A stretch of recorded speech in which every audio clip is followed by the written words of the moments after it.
Good evening, everyone. This is the Let's Talk About It show, episode 3 about how is life in the IDF, or otherwise called the Israeli Defense Force. Let's begin.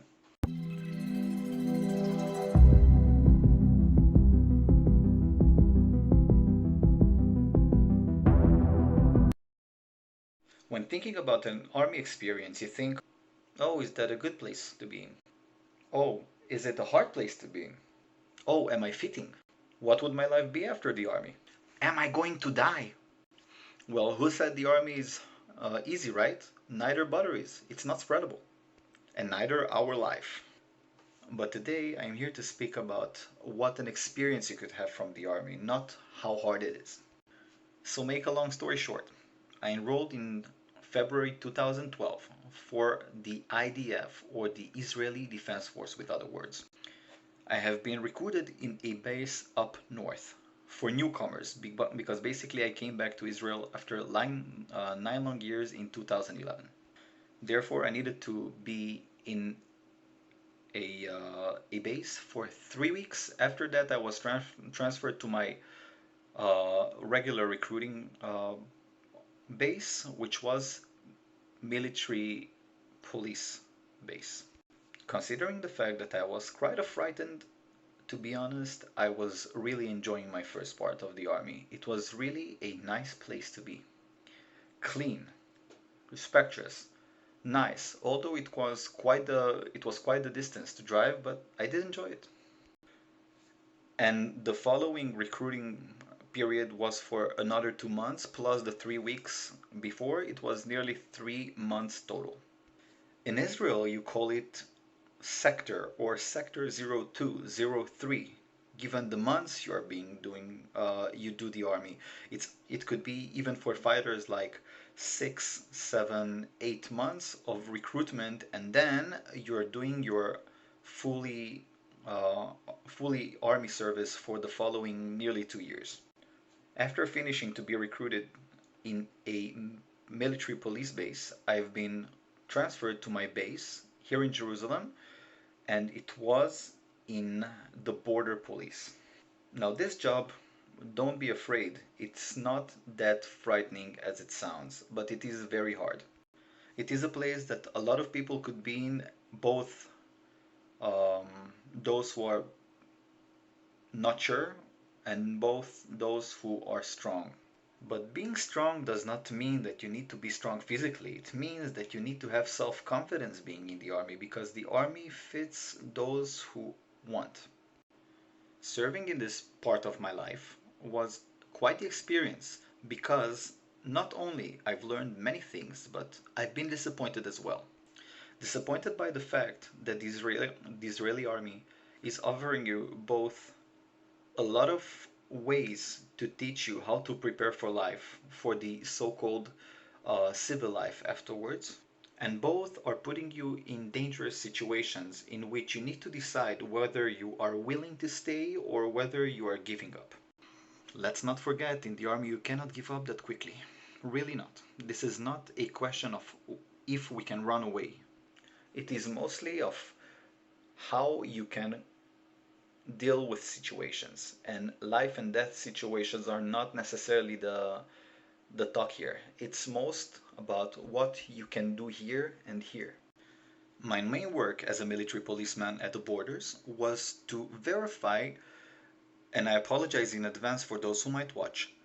My job was to verify Palestinian slash Arabic people who came from the Palestinian Authority parts into Israel, and to verify whether they have what it needs to come in, and are they permitted to come in. Too much I can't say about private things that happened in the army, because some of them are confidential. But I will not lie, it was a really exciting work. I have learned so much. I've learned a little bit of Arabic. I've learned a lot about the culture, and I did learn about how is it to deal with your fears. Because yes, I did my own calculations in the beginning, and I was very scared of how will I finish my service. It was not easy for me, but I did it, and I will tell you what I do think about life. Going to the army, whatever army it is, not just the in IDF, you need to be decisive whether you're ready to go, not just physically, but mentally, to go to do this step in your life, or you want to leave it out. In the army, in many, many cases, if you are a good soldier, they will consider your needs. They will do whatever they can to help you, but you do need to comply and be respectful to your generals and commanders. And do not forget, whether you are being given the option to command someone, because you need to make some special courses for that, you need to never forget where you came from. To be in such a situation, whether to turn someone around because he's not permitted to come in, or to let him in, knowing that he's visiting people inside Israel, whether it is for family visit, or to take someone to the hospital, or someone is sick, it is quite hard. It's a decision you need to take, and sometimes it is a huge responsibility. But it is something you have to take. That is why I have been assigned to the army. And not me. Many, many others. Many of my colleagues were underage. I mean, less than my age, basically. I enrolled at the age of 22, and the must army starts from around the age of 18. Some of them enroll at the age of 19. Some of them enroll at the age of 20. Depends on the services and studies they do. But the experience I had was, in one way, very good. I really enjoyed a big part of my service. I enjoyed the part where I've made friends, I made connections, I was able to learn about what is the procedure here in Israel, what are people doing to live their lives, even over the border, where we don't know really how it goes. We just assume. I will not lie. Some people live in poverty. Some of them are risking a lot to come in. Some of them are just doing whatever they need to do to survive. Some of them are trying their best to lie. Some of them try their best to say the truth. And you can either believe or not believe. Now, you as a soldier, you have the right to decide. But when it comes to take decisions, and if it's a big decision, you need to ask your generals and commanders to take a stance. For example, the recruitment in the beginning. It can be very hard for some because not everyone is ready physically to train as the soldiers train.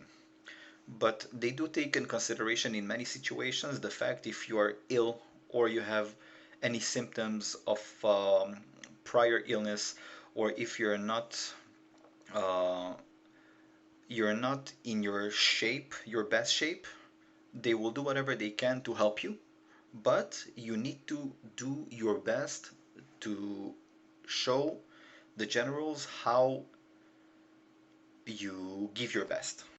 And I mean, it's not the best not to do anything. It is the best to try to do whatever you can just to pass your day, because at the end of the day, you go and sleep, next morning you wake up at 4, 5, 6 a.m., and then you start your day again. As well, in the IDF, you are always a, I don't know how to say, to be honest, but you need to have your weapon, your real weapon, upon you 24/7. Meaning, regardless whether you eat, you go to the restroom, you take a shower, or go to sleep, your weapon, which is being assigned to you by the IDF, needs to be upon you 24/7 for the rest of your service. The only situations when you don't have your gun upon you is when the base where you are being settled tells you you are not allowed to go with your arms home, or you need to be a fighter. The fighter divisions are taking their guns home, and the ones who are not fighters or just office workers will always leave their guns in the office. As well, in the Israeli army, you are allowed to travel for free for the rest of your military service, on public service, wherever you go, but you do need to show your military ID. That's it. Besides that, you can travel all around Israel with no problem at all. And it's for free, so you save a lot of money. Now, don't let's not forget, even women, girls need to be recruited in Israel. It's a must army here, and in most of the situations, girls will serve for 24 months and men for around 32 months, which is 2 years and 8 months or 24. But don't be afraid. Whoever decides to come to the IDF, they will always consider your talent. If you know something better than other things, you can ask from the beginning to go to a certain place. And if that is known, the army will offer you places where you fit most. It is not a shame to be an office worker because in many situations you could offer more to the society from the office than sitting in front of the line. Yeah, saying that doesn't sound really good, right? But, for example, you can be a doctor, you could be an assistant, you could do a lot of help from the backstage as well. And in my personal opinion, I think there is a lot to do backstage. And not only because backstage is important, but because the top secrets are in the backstage. And I'm not talking about highly classified secrets, but how the army is actually working. Everything is being done from the bottom and it goes up. It's not from the top and it goes down. So it's really a lot to handle. But at the end of the day, if you're happy, you will be more satisfied doing your job and being with your friends than not doing anything. So I truly advise you to consider just trying to have an option in your life where you do something just to change.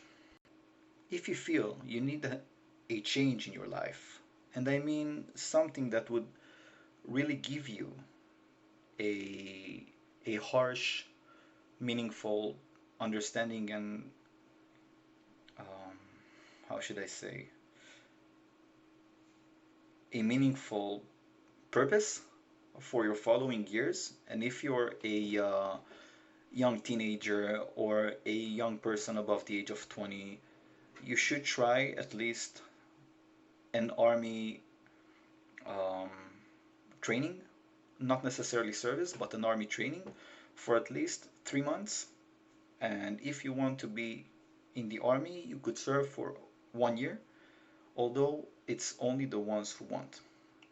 But I enjoy the part, and again, I did not enjoy every part of it. The parts which I did not enjoy will stay for me for now, but it is a experience that I do advise for people to try, and you could have a lot of success afterwards in your private life. It is an experience to try. So this is my advice for now. I know I might have said a lot of nonsense, but try to take it as it is. It is really a phenomenal thing to try as well, to have responsibility on your own personal assigned objects. As I said, the military gun. And inside and out, there are a lot of assignments to do. You need to be with a lot of patience, a lot of um, mental health and power to just finish your work, do it as best as you can, and don't be afraid to get in risky situations. But I was afraid, so I cannot say with my hand on my heart, you should not be, but you should try. Anyway, thank you very much for watching. And if you have any questions, you could DM me or send me an email, and I will try my best to answer. Anyway, take care and have a pleasant evening.